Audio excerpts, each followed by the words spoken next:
$3 billion. That is the estimated amount of dirty money laundered every single year through one of America's favorite superfoods, the avocado. Not through cryptocurrency, not through offshore banks in the Cayman Islands, not through luxury real estate in Miami. Through fruit. The same fruit sitting in your refrigerator right now, the same one you sliced onto your toast this morning, carried from a sun-drenched orchard in western Mexico by hands that answer not to farmers, but to some of the most violent criminal organizations on the planet. A wholesome, Instagram-worthy symbol of clean living, fertilized with blood money. To understand how a piece of fruit became one of the most efficient money laundering vehicles in the Western Hemisphere, you have to rewind to the early 2000s, when America fell in love with the avocado. For decades, it had been a regional curiosity, something you might find in a Mexican restaurant in Southern California or Texas, but hardly a national staple. Then something shifted. Health magazines started calling it a superfood. Nutritionists praised its healthy fats. The NFL partnered with Mexican avocado growers for Super Bowl commercials, and suddenly, guacamole was no longer a side dish. It was a cultural phenomenon.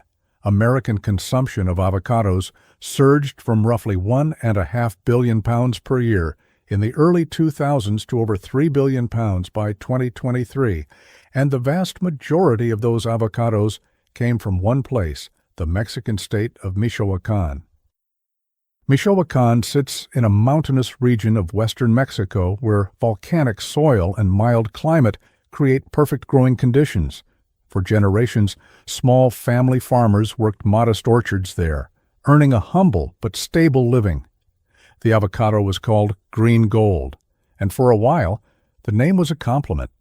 Towns like Tancítaro and Uruapan became the epicenter of a booming export industry worth billions annually, feeding America's insatiable appetite.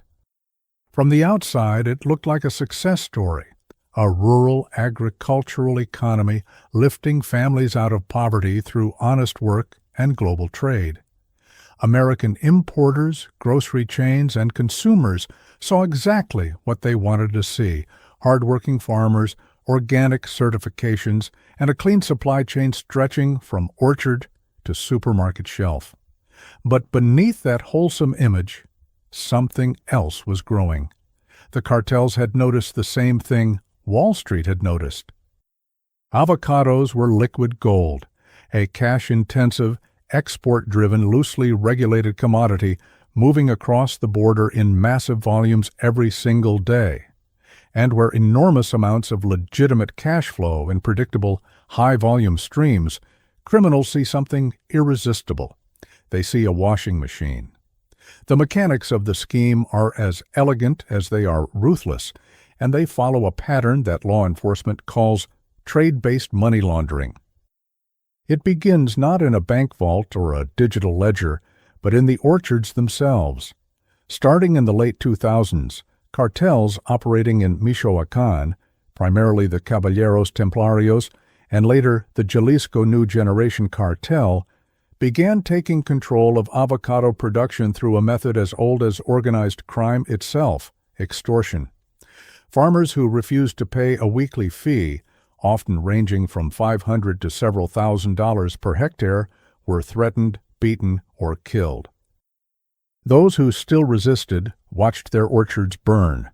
Within a few years, cartel-affiliated operatives had either seized land outright or installed themselves as silent partners in hundreds of farms and packing houses across the region. They did not want to destroy the avocado industry. They wanted to own it. Once control was established, the laundering architecture unfolded in layers. Step 1. Cartel cash generated from drug trafficking, extortion, and other criminal enterprises was injected into the avocado supply chain through inflated invoices. A packing house controlled by cartel intermediaries would purchase avocados from farmers at the real market price, say, roughly 80 cents per kilogram, but issue an invoice to the exporter listing the price at $1.40 per kilogram. The difference between the real cost and the inflated invoice was pure, dirty money, now disguised as legitimate agricultural revenue. Step 2. These inflated shipments were exported to American distributors, many of whom had no idea, or no incentive to ask, why the paperwork looked slightly generous. The avocados crossed the border legally, inspected by the United States Department of Agriculture for pests and quality, but not for financial fraud. Step 3. The American importer paid the inflated invoice through normal banking channels, and the money landed in Mexican accounts as clean export revenue, taxed, documented, and indistinguishable from any other agricultural transaction. Step 4. The cycle repeated, thousands of times a year, across dozens of shell cooperatives and export firms, creating a river of laundered cash flowing quietly beneath a mountain of perfectly ripe avocados. Here is why this matters to you. Every time you buy an avocado at your local grocery store, a fraction of that price has likely passed through a supply chain influenced, and in some cases controlled, by criminal organizations responsible for tens of thousands of murders in Mexico. The money laundered through avocados does not stay south of the border. It flows back into cartel operations that fuel the fentanyl crisis, killing over 70,000 Americans every year. It funds corruption that destabilizes the very trade partnerships American businesses depend on, and it inflates the price you pay at checkout, because when cartels control supply, they control cost.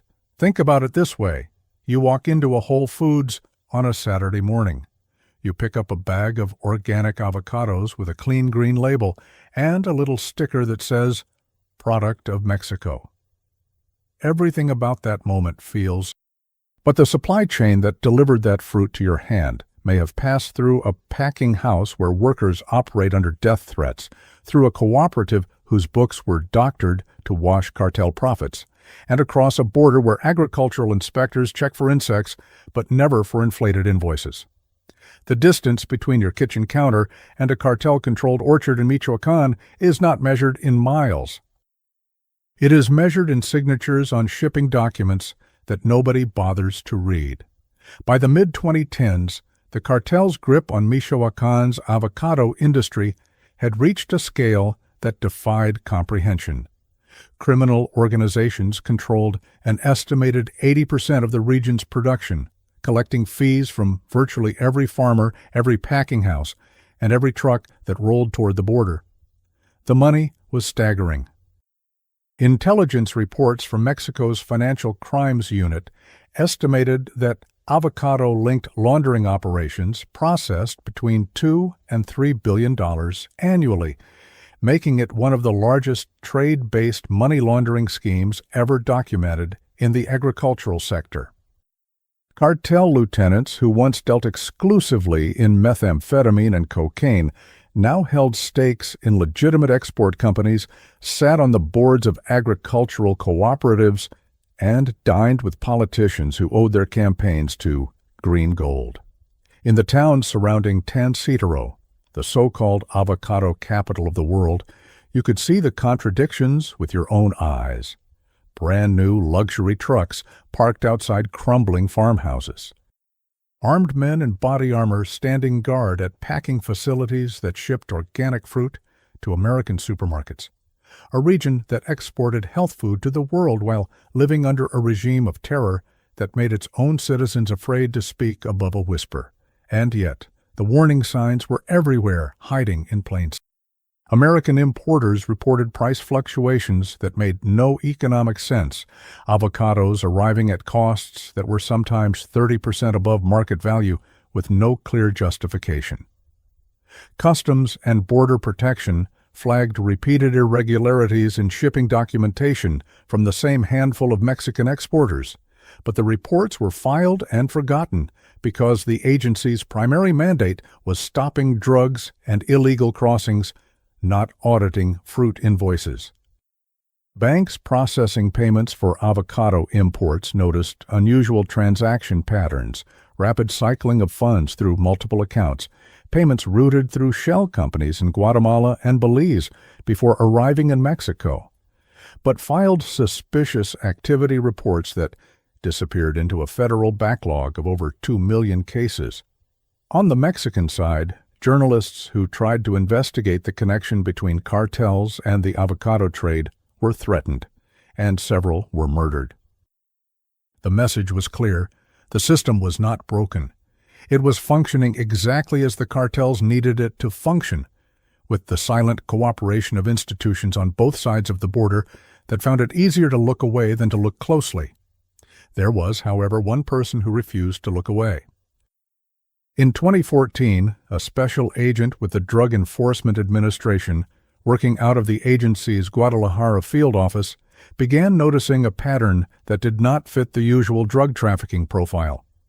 Packing houses in Michoacán that had no history of large-scale exports were suddenly moving enormous volumes of avocados to the United States, with invoices that consistently overstated both quantity and price.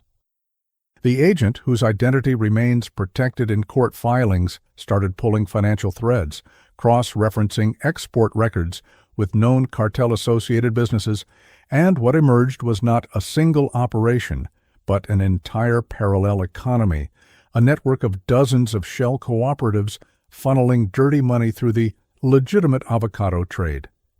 The agent reportedly told colleagues, "We have been chasing their drugs for 20 years. We never thought to check their groceries." The thread would eventually lead to a series of joint operations between the DEA, the Department of Justice, and Mexican federal prosecutors. But the road from suspicion to action was long, complicated, and littered with political obstacles. The first major breakthrough came when investigators identified a single transaction that blew the entire scheme wide open. A cooperative in Uruapan had invoiced an American distributor in Texas for a shipment of 14,000 metric tons of avocados at a price roughly 45% above the prevailing market rate. When investigators examined the cooperative's books, they discovered that it had purchased the avocados from local farmers at standard prices and pocketed the difference, roughly $6.2 million, on that single shipment alone, depositing the excess into accounts linked to a known Jalisco New Generation Cartel financial network. One invoice, one shipment, $6 million washed clean. And this cooperative was processing dozens of similar shipments every month. The accused and their defenders, predictably, told a different story. Lawyers representing several indicted export firms argued that price variations are normal in agricultural commodities, that avocado prices fluctuate wildly based on season, weather, and demand, and that the government was criminalizing ordinary business. Mexican agricultural officials initially dismissed the investigations as American overreach, insisting that the avocado industry was a legitimate engine of rural employment and economic growth. Some industry groups claimed that cartel involvement was limited to a few bad actors and did not represent the sector as a whole. These defenses were not entirely without merit. Avocado prices do fluctuate. Not every inflated invoice is evidence of money laundering. But when investigators mapped the financial networks behind the cooperatives, they found the same names, the same accounts, and the same cartel-linked intermediaries appearing again and again, a pattern too consistent and too widespread to be coincidence. The investigations that followed produced results, but not the kind that inspire confidence. Between 2018 and 2024, joint operations between American and Mexican authorities led to the seizure of assets valued at approximately $400 million connected to avocado-linked laundering networks. Several cartel financial operators were indicted, and a handful were convicted in both Mexican and American courts, receiving sentences ranging from 8 to 25 years. The United States Department of the Treasury sanctioned multiple Mexican agricultural firms under the Kingpin Designation Act, freezing their access to the American financial system. On paper, it looked like progress. In reality, it was a fraction of the problem. 400 million seized out of an estimated 3 billion laundered annually amounts to roughly 13%, meaning that for every dollar authorities managed to intercept, nearly $7 flowed through untouched. The machine did not stop. It simply rerouted. The human cost, meanwhile, is measured not in dollars, but in lives. Since the cartels tightened their grip on Michoacan's avocado sector, thousands of small farmers have been displaced, extorted into poverty, or killed for refusing to cooperate. Entire communities that once thrived on honest agricultural work now live under permanent occupation. In 2019, the town of Tancítaro made international headlines when local residents formed armed self-defense militias to protect their orchards from cartel enforcers, a desperate measure that turned farmers into soldiers and orchards into bandits. On the American side, consumers remain almost entirely unaware that their purchasing choices are connected to this violence, and the grocery industry has shown little appetite for the kind of deep supply chain transparency that would expose the problem. And here is the twist that almost nobody talks about. Even as law enforcement agencies on both sides of the border have targeted the avocado laundering networks, the cartels have already begun replicating the same model with other agricultural commodities. Limes, berries, and mangoes exported from cartel-controlled regions of Mexico are now under investigation for similar trade-based laundering patterns. The avocado was not the scheme, it was the prototype. A proof of concept that demonstrated how billions of dollars could be laundered through the legitimate global food supply chain without ever triggering the financial alarms designed to catch traditional money laundering methods. This brings us to a flaw in the system that no single investigation can fix. Trade-based money laundering, which experts estimate accounts for hundreds of billions of dollars globally every year, exploits a fundamental gap in how the world monitors commerce.